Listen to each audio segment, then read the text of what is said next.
खान पीन को बल। जानवरों के तकरे नियम हैं पर आज के आदमी को कोई नियम नहीं है। शेर भूखे मर जाए पर घास ने के खे के खा ले। भूखो मर जाए पर घास ने खे काशो से भगवान ने कही तुम्हें मांस खाने।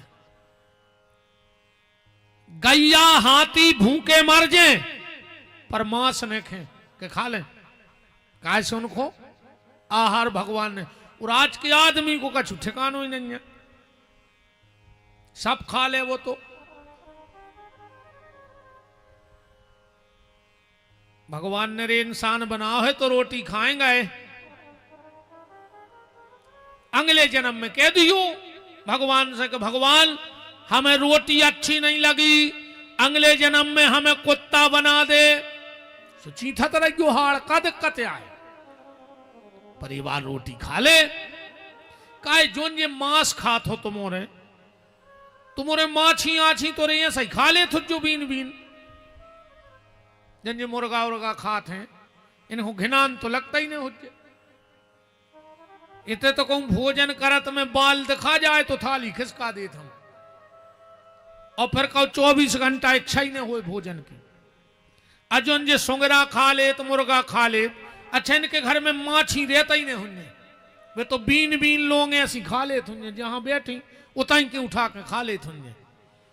जैसे अपन भोजन के बाद लौंग इलायची नहीं खात, ऐसे जे मांस बारे माछी बीन बीन खात हुन्ने। इंसान हो रे इंसान अंगाई रहो।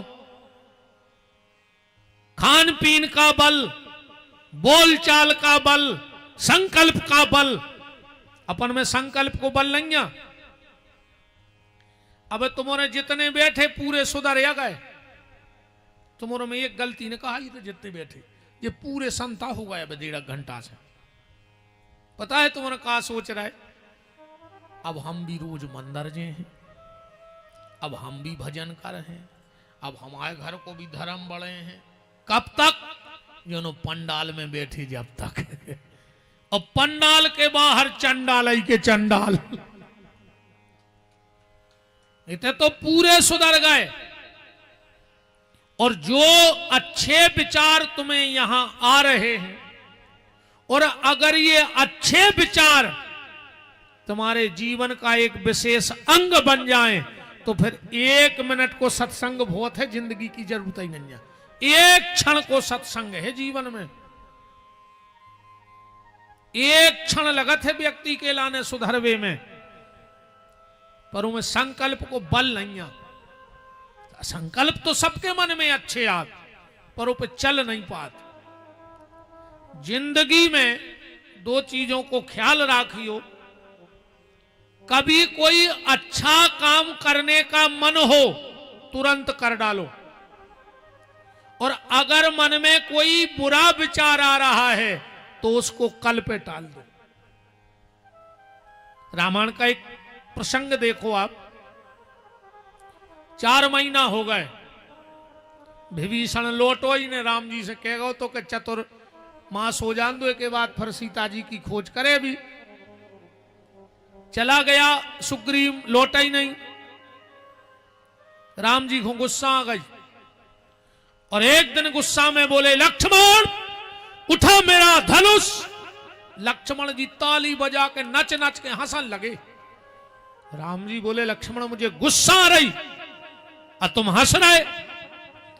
लक्ष्मण जी बोले हमें यही से तो हंसी आ रही कि कम से कम तुम्हें गुस्सा तो आई दद्दा पहली बार, तुम्हें आज तक गुस्सा ही नहीं आई। अब गुस्सा भी कैसी आई राम जी को। चौपाई पढ़ो, भगवान करे ऐसी गुस्सा सबको आवे। क्या कह रहे राम जी कि जे ही सायक मारा में बाली, और ते ही सर हतहु मूल ते काली। लक्ष्मण मैं सुग्रीव को कल मार डालूंगा। लक्ष्मण जी बोले हद हो गई, ऐसी गुस्सा उठे को। आदमी को जब गुस्सा सो कहते अब्बाई मूल काट है जो हज्जे सो बाद में देखे अब्बाई। राम जी कह रहे हम कल मार हो। तो ऐसी को गुस्सा आई कि लड़ाई अबे हो रही हो, कह रहे तुम कल न मिल गो ना हम तुम्हें फाड़ दें बीच में से। राम जी कह रहे हम कल मार हैं। लक्ष्मण जी बोले जा कौन सी गुस्साएं आए। राम जी बोले यही तो मैं दुनिया को बताना चाहता हूं कि कभी अगर कुछ क्रोध आवे, कुछ बुरा हो, तो उसको कल पे टाल दो। हो सकता है कल तक वह गुस्सा शांत हो जाए और अनर्थ को कारण न बने। तो जीवन में अच्छा विचार आए तुरंत कर लो। और अब एक कहूं तुम आओ परिवार अच्छो होए, पत्नी अच्छी होए, भैया अच्छे होए, घर में सुमत अच्छी होए, तो जितने अच्छे काम हैं जल्दी कर लियो। कैसे जब खराब समय आउत है फिर आदमी खराब काम करत नहीं, अभी तो होत है। जब समय की मार पड़त है, ऊंट पे बैठे आदमी हो कुत्ता काटत है, ध्यान से सुन लियो। ऊंट पे बैठे आदमी हो कुत्ता काट खात। इसलिए निवेदन बल, बल माने भीम, हमारे घर में बल हो, धर्म हो, पर धर्म बड़ा हो बल छोटा हो। तीसरी चीज क्या है अर्जुन के घर में? क्षमा।